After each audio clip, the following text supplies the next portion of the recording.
Hello everyone, आरती गुरुकुल में आपका स्वागत है। आज यूजीसी नेट पेपर 2 हिंदी के इस श्रृंखला में आज हम पढ़ेंगे उपन्यास बाण भट्ट की आत्मकथा, जो कि हजारी प्रसाद द्विवेदी के द्वारा लिखी हुई यह रचना है। उपन्यास के बारे में ये हजारी प्रसाद द्विवेदी के द्वारा 1946 ईस्वी में प्रकाशित हुई थी। इस उपन्यास को 7वीं सदी के हर्षवर्धन काल से ली गई है, इसीलिए इसमें ऐतिहासिक उपन्यास की संज्ञा भी इसे दी गई है, जो कि आत्मकथात्मक शैली में लिखी हुई है। उपन्यास की शुरुआत में ही मालूम होता है कि ऑस्ट्रिया की एक वृद्ध महिला मिस कैथरीन से प्राप्त पांडुलिपि को आधार बनाकर व्योमकेश शास्त्री हजारी जी का, जो कि छद्म नाम था, जैसा कि पता आपको कि हजारी प्रसाद द्विवेदी जी एक छद्म नाम से लिपि लिखते थे, जो व्योमकेश शास्त्री था, तो उसी छद्म नाम से उन्होंने यह उपन्यास लिखा है। लेकिन उपन्यास के अंत में पता चलता है कि मिस कैथरीन एक काल्पनिक किरदार है और असलियत में उनकी कोई पुस्तक प्राप्त नहीं हुई थी। वास्तव में यह उपन्यास ही इतिहास और कल्पना की बुनावट में लिखा गया है। बाण भट्ट की आत्मकथा ऐतिहासिक पृष्ठभूमि पर लिखा गया उपन्यास है। उपन्यास में 7वीं सदी के हर्षकालीन राजनीतिक स्थितियों एवं अराजकताओं का वर्णन हुआ है। इस उपन्यास के कथानक में इतिहास की पृष्ठभूमि से ली हुई है, शेष सब कुछ कल्पना के आधार पर गढ़ा गया है। यह उपन्यास हर्षचरित नामक संस्कृत ग्रंथ को उपजीव्य मानकर लिखा गया है।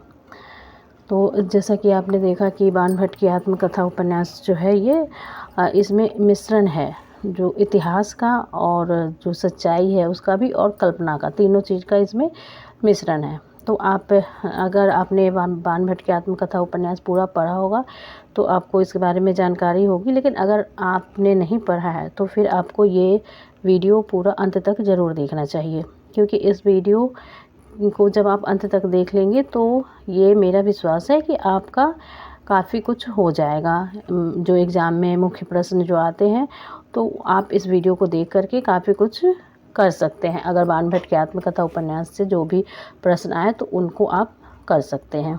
ठीक है, तो अब हम पढ़ेंगे पात्र परिचय। पात्र इसमें बहुत ज़्यादा नहीं है। मुख्य पात्र है जो कि बाण भट्ट है, जो कि हर्षवर्धन का राज पंडित इसमें दर्शाया गया है। नियतिवादी है, सभ्य शिष्ट और मृदुभाषी है। यह उपन्यास का नायक भी है। बाण भट्ट का वास्तविक नाम दक्ष भट्ट था, जो कि नारी का सम्मान करता था। निपुणिका इसमें एक है, जो कि निम्न श्रेणी की विधवा, जो बाण भट्ट से प्रेम करती है, और यह बाण भट्ट की नाटक मंडली की पात्र भी थी। बाद में पान की दुकान चलाती है। भट्टिनी राजकन्या है और तुवर मिलिंद की पुत्री है। इसका अपहरण होना और छुड़वाना ही नाटक के केंद्र में है। गौण पात्र हैं अघोर भैरव, वाम मार्गी साधक है, लोरिक देव, भट्टेश्वर भद्रेश्वर दुर्ग का स्वामी है, सुगत वध बौद्ध भिक्षु और आचार्य है, महामाया जो कि गृहवर्मा की रानी है, सुचरिता ये उपकथा की नायिका है, और अन्य इसके अलावा हर्षवर्धन, कृष्णवर्धन, विग्रह वर्मा, तुवर मिलिंद, राजश्री इत्यादि भी है। उपन्यास का सारांश ये मैं आपको दिखा रही हूँ। इसमें उपन्यास का सारांश जब आप पढ़ते हैं तो इस उपन्यास में नारी चेतना का भी सुंदर आख्यान है। यह कवि बाण भट्ट के जीवन पर आधारित है। बाण भट्ट की आत्मकथा हर्षकालीन सभ्यता एवं संस्कृति का जीवंत दस्तावेज है। संपूर्ण उपन्यास 20 उच्छ्वासों में विभक्त है। उपन्यास का उद्देश्य बाण भट्ट एवं हर्षकालीन युग को संदर्भों सामाजिक, राजनैतिक, धार्मिक, आर्थिक एवं सांस्कृतिक के साथ चित्रित और वर्णित करना है। देखिए, इसमें आपको पता चलेगा कि ये 20 उच्छ्वासों में है, जैसे कि जो कुछ उपन्यास प्रकरणों में विभक्त है, कुछ खंडों में, लेकिन ये 20 उच्छ्वासों में विभक्त है। ये प्रश्न आ सकता है। उपन्यास में नारी चेतना का भी सुंदर आख्यान है। इसमें उदात्त प्रेम का वर्णन हुआ है।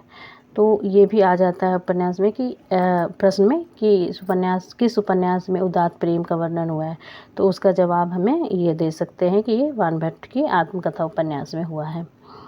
स्वयं बाण भट्ट भी स्त्रियों के प्रति गहरा सम्मान रखते हैं। वास्तव में बाणभट्ट के द्वारा हम हजारी प्रसाद द्विवेदी के स्त्री संबंधी विचारों को भी समझते हैं। न्यूनिया निपुणिका को उज्जैनी नाटक मंडली में भर्ती करने के पश्चात भट्ट सोचता है कि साधारणतः जिन स्त्रियों को चंचल और कुलभ्रष्टा माना जाता है उनमें एक दैवी शक्ति भी होती है। यह बात लोग भूल जाते हैं, लेकिन मैं नहीं भूलता। मैं स्त्री शरीर को देव मंदिर के समान पवित्र मानता हूँ। हर्षवर्धन के समय ब्राह्मण और बौद्ध धर्म के टकराव को भी उपन्यास का हिस्सा बनाया गया है। हर्षवर्धन बौद्ध था, लेकिन वह ब्राह्मणों को भी राज्य में संरक्षण देता था और समन्वय का हिमायती था। सन 1946 में लिखा यह उपन्यास शायद स्वतंत्र भारत की और इसी समन्वय की आशा से देख रहा था। उपन्यास मानव धर्म को सबसे बड़ा धर्म बताता है। एक प्रसंग आता है जब बाणभट्ट को नदी पार करते समय वराह की मूर्ति और भट्टिनी में से किसी एक को बचाना होता है, तो वह भट्टिनी को बचाता है। रमेश कुंतल मेघ ने भौगोलिक मात्राओं को आधार बनाकर इस उपन्यास को 5 भागों में बांटा है, जिसमें कि प्रथम चरण में है स्थानेश्वर में बाणभट्ट और निपुणिका की भेंट होती है। वहाँ निपुणिका बाणभट्ट से कहती है कि वो छोटे राजकुल में भट्टिनी बंदिनी है, वहाँ से उसे किसी तरह से निकालना होगा। इसके बाद बाणभट्ट स्त्री के वेश में जाकर उसे छुड़ा ले आता है। द्वितीय चरण में बाणभट्ट भट्टिनी और निपुणिका को लेकर गंगा मार्ग से नौका द्वारा मगध ले जाता है। चुनार के किले के पास उसकी नौका पर कुछ डाकुओं का हमला होता है। बाणभट्ट वहाँ से दोनों को बचाकर निकल जाता है और लोरिक देव नामक एक सामंत के घर पहुँचा देता है। तृतीय चरण में उन्हें वहीं छोड़कर वह हर्ष के दरबार में आता है और अपनी प्रज्ञा के बल पर वहाँ राजकवि नियुक्त होता है। बाद में बाण द्वारा भट्टिनी को स्थानेश्वर आमंत्रित करना एवं भट्टिनी का स्वतंत्र रानी की तरह रहना दिखाया गया है। चतुर्थ चरण में भट्टिनी के महत्व को प्रतिपादित करता है। वह आमंत्रित की रक्षिता शक्ति है, उसी के कारण भारतवर्ष की रक्षा हो सकती है। और 5वें चरण में हर्ष के दरबार में बाणभट्ट भट्टिनी और निपुणिका का आना तथा वहाँ रत्नावली नाटिका का मंचन होना है। इसी नाटक के अंत में मंच पर ही निपुणिका के प्राणों का अंत हो जाता है और अंत में बाणभट्ट उद्देश्य प्राप्ति हेतु भट्टिनी को तुवर मिलिंद के यहाँ पहुँचाने ले जाता है। ये इस कहानी का सारांश है, जिसमें आपको पता चलता है कि अंत में निपुणिका की मृत्यु हो जाती है। तो अब इसके जो प्रमुख उदाहरण है, जो कि चूँकि इसमें बहुत ज़्यादा पात्र नहीं है तो मुख्य उदाहरण भी कम ही है, तो वो मैं आपको पढ़ा देती हूँ। ये कुछ बाणभट्ट के हैं, 4-5 पंक्तियाँ हैं जो बाणभट्ट के द्वारा कही गई है।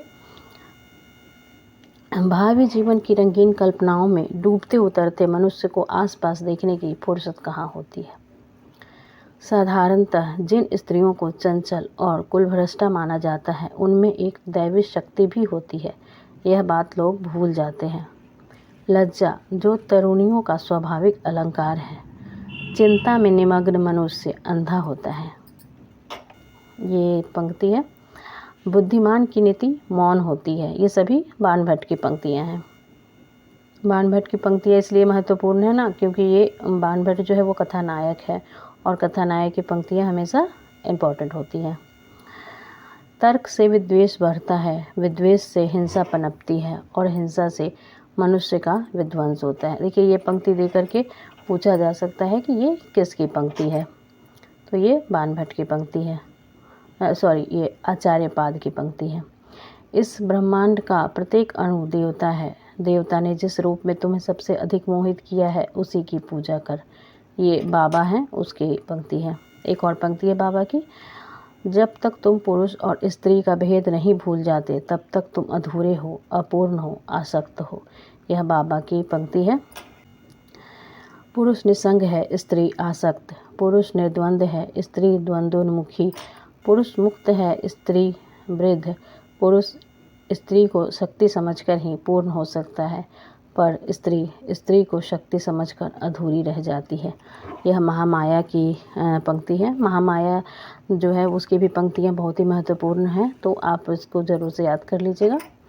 स्त्री प्रकृति है, वत्स उसकी सफलता पुरुष को बांधने में है, किंतु सार्थकता पुरुष की मुक्ति में है। ये भी महामाया की पंक्ति है। डरना किसी से भी नहीं, गुरु से भी नहीं, मंत्र से भी नहीं, लोक से भी नहीं, वेद से भी नहीं, ये अघोर भैरव की पंक्ति है। मानव देह केवल दंड भोगने के लिए नहीं बनी है आर्य, ये सुचरिता की पंक्ति है। ये महामाया की एक और पंक्ति है। धर्म की रक्षा अनुनय विनय से नहीं होती, शास्त्र वाक्यों की संगति लगाने से होती है। वह होती है अपने को मिटा देने से। मृत्यु का भय माया है। ये बाणभट्ट की एक और पंक्ति है। स्त्री के दुख इतने गंभीर होते हैं कि उसके शब्द उसका दंश मात्र भी नहीं बता सकते। योगी की एक पंक्ति है। दुख को केवल मन का विकल्प ही है, मनुष्य तो नीचे से ऊपर तक केवल परमानंद स्वरूप है। निपुणिका की एक पंक्ति है। प्रेम एक और अविभाज्य है, उसे केवल ईर्ष्या और असूया ही विभाजित करके छोटा कर देते हैं। चारुस्मिता की एक पंक्ति है। केवल प्रस्तर प्रतिमाओं पर जान देती है दुनिया, केवल प्रस्तर प्रतिमाओं पर जान देती है, यानी कि सिर्फ जो मूर्ति प्रस्तर मतलब जो मूर्ति की प्रतिमा है जो निर्माण की हुई है। अपने को निशेष भाव से दे देना ही वशीकरण है, ये निपुणिका की पंक्ति है। मैं स्त्री शरीर को देव मंदिर के समान पवित्र मानता हूँ, ये बाणभट्ट की पंक्ति है। तो दोस्तों आज आपने सारांश पढ़ लिया और मुख्य पंक्तियाँ पढ़ ली और कहानी का जो कथा मुख था वो भी पढ़ लिया।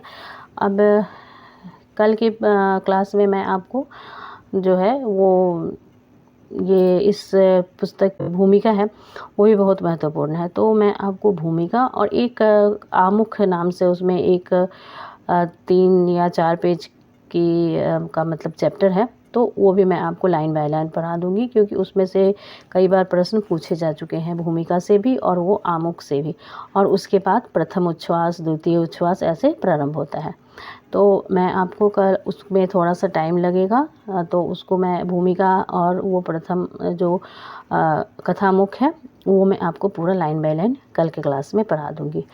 तो आज अगर आपको मेरी क्लास पसंद आई हो तो लाइक कमेंट और सब्सक्राइब ज़रूर कर लीजिएगा, और साथ ही ये शेयर भी कर दीजिएगा उन विद्यार्थियों को और जो UGC नेट की तैयारी फ्री में करना चाहते हो, और उपन्यास अगर वो नहीं पढ़ पा रहे हों तो यहाँ से वो उपन्यास का सारांश पढ़ सकते हैं। और अभी मैंने हाल ही में 3 उपन्यास जो मैंने पढ़ा रखे थे आपको, उन सब का MCQ भी कराया है, और इस तरह से फिर 3 और उपन्यास पढ़ाने के बाद मैं फिर से MCQ के द्वारा आप लोगों का टेस्ट ले लूँगी, तो आपके पास अच्छे खासे MCQ भी हो जाएंगे, तो आप उन सबको देख लीजिएगा। ठीक है, धन्यवाद।